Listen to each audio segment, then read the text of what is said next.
6일 저녁 2023 AFC U23 아시안컵 예선 경기가 창원에서 펼쳐집니다. U24 아시안게임 대표팀도 창원 종합운동장에서 훈련하는 등 창원이 축구 열기로 달아올랐습니다. 가상자산에 투자하면 고수익을 낼 수 있다고 속여 회원을 모집하고 투자금을 받아 챙긴 불법 다단계 조직이 경찰에 적발됐습니다. 김해 씨와 통영 씨가 체육회 문제로 시끄럽습니다. 자칫 운영 차질로 이어지는 건 아닌지 우려의 목소리도 나오고 있습니다. 추석을 앞두고 장바구니 물가가 치솟고 있습니다. 과일값은 지난해보다 20% 이상 큰 폭으로 올랐습니다. 수박 한 통이 4만 원을 훌쩍 넘어 그야말로 장보기가 무서울 정도입니다.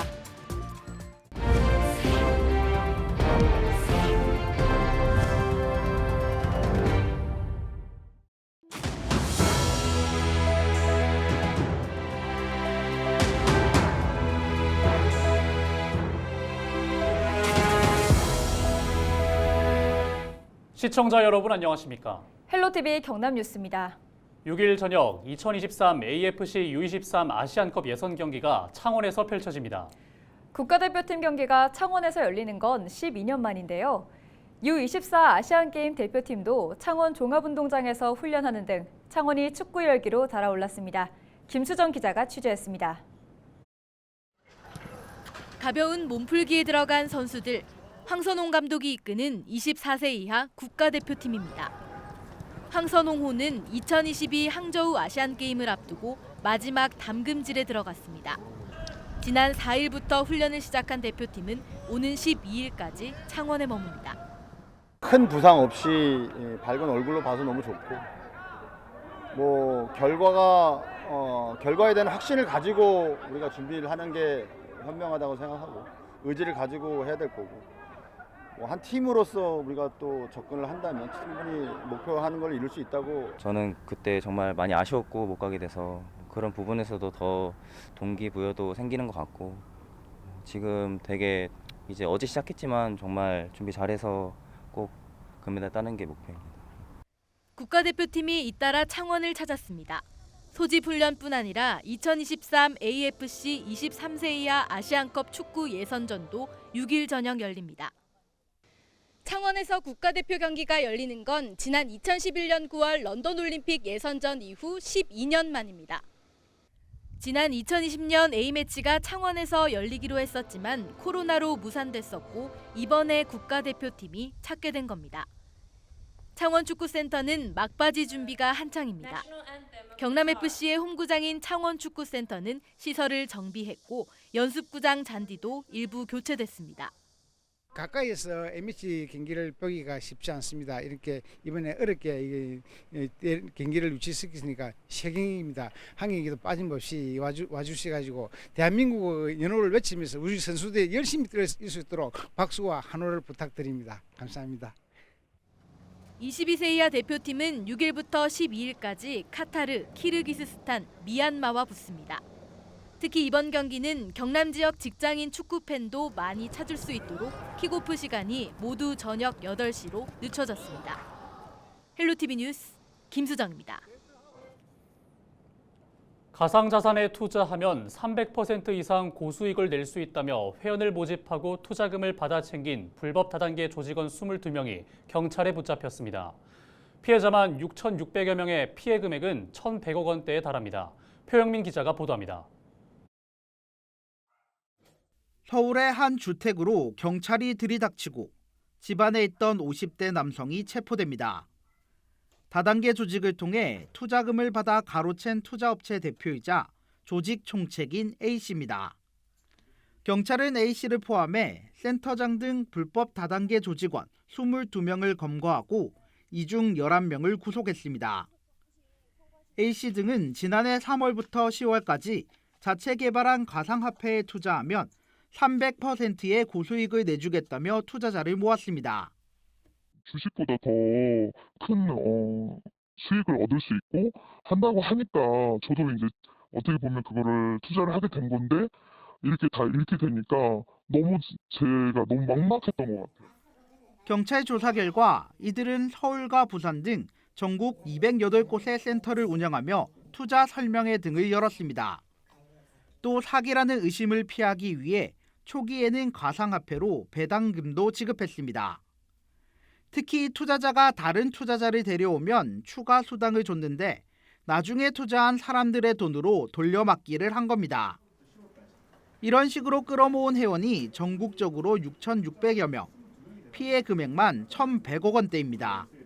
유사 전력이 있는 사람들의 어떤 이런 학습으로 인해 갖고 전국에 많은 지사를 설립해서 다단계 수당 구조를 통해 갖고 많은 사람을 모집하게 하려고 했던 게 많은 이런 피해자들이 양산할 수 있었던 이런 구조가 아니었나.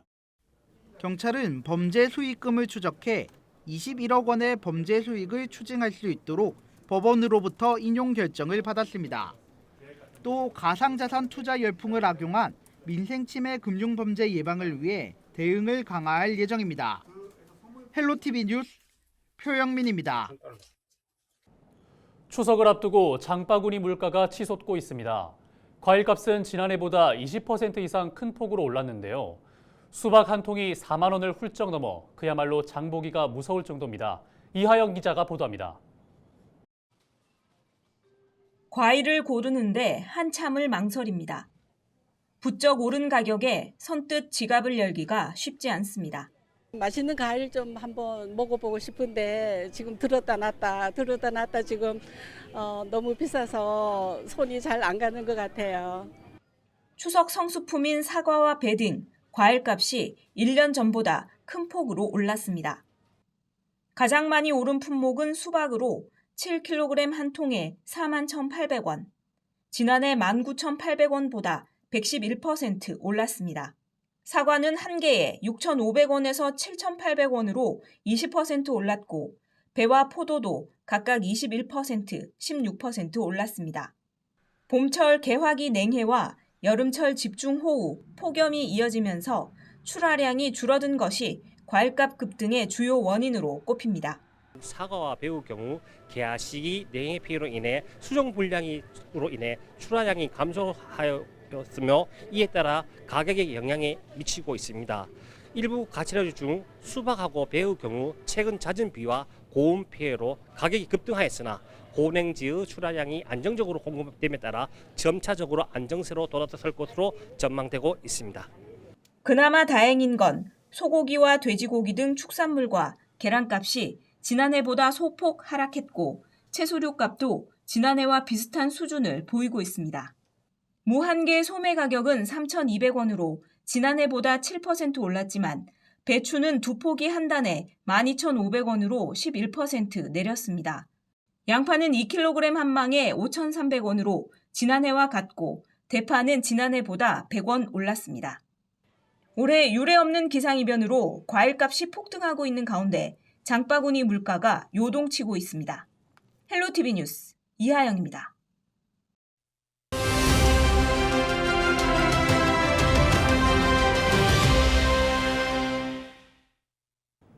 김해 씨와 통영 씨가 체육회 문제로 시끄럽습니다. 김해 씨는 오는 15일 체육회장 선거가 치러지고 통영 씨는 체육회 갈등으로 기자회견까지 열렸는데요. 자세한 내용 보도국 연결해 알아보겠습니다. 권정숙 기자 전화 연결되어 있습니다. 권 기자, 제3대 체육회장 임기가 지난 2월 시작되지 않았습니까? 잡음이 좀 많이 들리는 것 같은데 어떻습니까? 네, 이슈 지역은 크게 세 지역인데요. 김해시 체육회에서는 보궐선거가 치러집니다. 한 표차 당선으로 이슈를 모으며 취임한 허문성 전 회장이 돌연 사퇴했기 때문인데요. 오는 15일 선거를 치르게 되고요. 다른 지역은 통영과 거창입니다. 통영시 체육회는 예산 집행을 두고 통영시와 갈등을 빚고 있고요. 거창군 체육회는 회장이 위탁선거법 위반으로 기소되면서 재판을 앞두고 있습니다. 네, 이게 작은 이슈는 아닌데요. 먼저 보궐선거가 치러지는 김해시 체육회부터 보겠습니다. 선거 일정이 어떻게 됩니까? 네, 보궐선거는 오는 15일 김해 실내체육관에서 오후 1시부터 5시까지 진행됩니다. 유권자는 250여 명이고요. 후보자 등록은 4일부터 5일 오후 6시까지 진행되고 선거운동 기간은 6일부터 14일까지 9일간입니다. 당선자는 다른 체육회장과 같이 2027년 2월 정기 총회장까지 회장직을 수행하게 됩니다. 네, 김해시 체육회는 그간 여러 논란에 휩싸인 바 있는데요. 김해에서 내년에 전국체전이 열리지 않습니까? 우려의 목소리도 나올 것 같군요. 그렇습니다. 김해시 체육회는 올해 초 시감사에서 보조금과 업무 추진비 부당 집행이 적발돼 경고 조치를 받기도 했고, 지난 7월엔 체육회 공급을 횡령해 사직한 직원을 계약직으로 재채용해 물의를 빚기도 했습니다. 때문에 현재 출마를 밝힌 후보들은 한결같이 현 체육회의 총체적 난국을 해소하고 소통하겠다고 밝히고 있는데요. 설명처럼 내년에 김해에서는 전국체전이 열립니다. 전국체전은 불가피한 사정이 없는 한 대통령이 개회식에 참석하는 큰 행사인데요. 경기장부터 운영, 홍보까지 갈 길이 첩첩산중인 와중에 중심이 되어야 할 체육회의 상황에 우려가 나오고 있습니다. 네, 그런가 하면 통영시 체육회와 통영시의 갈등도 깊어지고 있는 것 같습니다. 서로 기자회견을 열며 입장을 밝히고 있는데 파행이 우려된다고요. 그렇습니다. 통영시 체육회 문제는 예산 집행이 화약고가 됐습니다. 보통 종목별 경기단체 지원 예산은 체육회를 통하게 되는데 통영시는 해당 종목에 직접 교부했는데요. 체육회는 이에 대해 시가 예산을 가지고 갑질하고 있으며 특정 감사는 물론 전 사무국장 사직 강요 등의 문제를 제기했습니다. 이에 통영시는 체육회가 보조사업자로서 역할을 다하지 못해 예산을 직접 교부한 것으로 법률 위반이 아니며 사직 강요도 없다고 반박하고 있습니다. 이 사안에 대해 일각에선 체육회가 전임 시장 시절 임원으로 구성되면서 현 시장과 정치적 마찰을 빚는 게 아니냐는 의혹도 나오고 있는데요. 체육회는 문제가 해결되지 않는다면 각종 체육대회를 보이콧하겠다고 밝히고 있어 이 갈등이 어디까지 치달을지 우려가 큰 상황입니다. 네, 여기까지 듣겠습니다. 지금까지 보도국 지금이었습니다. 경상남도가 5일 오전 경남의 소아응급의료센터로 지정된 양산 부산대학교 병원을 찾았습니다. 박완수 경남도지사와 정재민 양산 부산대학교 병원 어린이병원장은 간담회에서 소아 전문 응급의료센터 현황 등을 이야기 나눴습니다. 특히 이 자리에서 경남의 소아 청소년과 전공의 인력이 부족한 부분과 소아 환자의 적정한 수가 책정을 위한 제도 개선이 필요하다는 의견 등이 언급됐습니다. 박 지사는 제도 개선과 함께 야간이나 휴일에 진료하는 달빛 어린이 병원을 늘리기 위해 노력하겠다고 전했습니다. 지난해 10월 보건복지부는 양산 부산대학교 병원을 소아 전문 응급의료센터로 지정했습니다. LG 헬로비전이 지난해 3월 진행한 강원 울진 산불특보 재난방송이 2023 케이블TV 방송대상 에소 작품상 부문에서 지역채널 보도 대상을 수상했습니다. LG 헬로비전은 지난해 3월 4일 경북 울진에서 발생한 산불이 강원도 삼척까지 번지자 즉각 특별 취재팀을 투입해 3일간 재난방송을 진행한 바 있습니다. 특히 경북 울진과 강원도 삼척, 동해, 강릉 등 산불 피해 지역의 긴박한 상황을 실시간으로 전달하고 주민들과 지자체장, 지방의원과 재난전문위원들을 연결하는 입체적인 재난방송으로 지역 주민들의 재산과 안전을 지키는 데 기여했습니다. 예, 항상 재난 때마다 이렇게 열일 제초되고 달려오는 저희 취재팀 항상 감사드리고요. 재난 때마다 저희 LG 헬로비전이 어느 곳에서 재난이 일어나던 최선을 다해서 지역 주민들께 재난 상황 항상 안전을 위해 전해드리도록 하겠습니다. 2023 케이블TV 방송대상 에소 개인상 부문에선 지역채널 커머스 방송이 방송기획 부문상을 수상했습니다. 지역채널 커머스 방송은 기존 TV 홈쇼핑 진출이 어려운 지역 농가나 상인들의 상품을 판매하는 것으로 지역경제 활성화에 기여했다는 평가를 받았습니다. 그동안 해왔던 것처럼 앞으로도 우리 지역의 우수한 특산물들을 많은 소비자분들에게 소개해드릴 수 있도록 하겠습니다.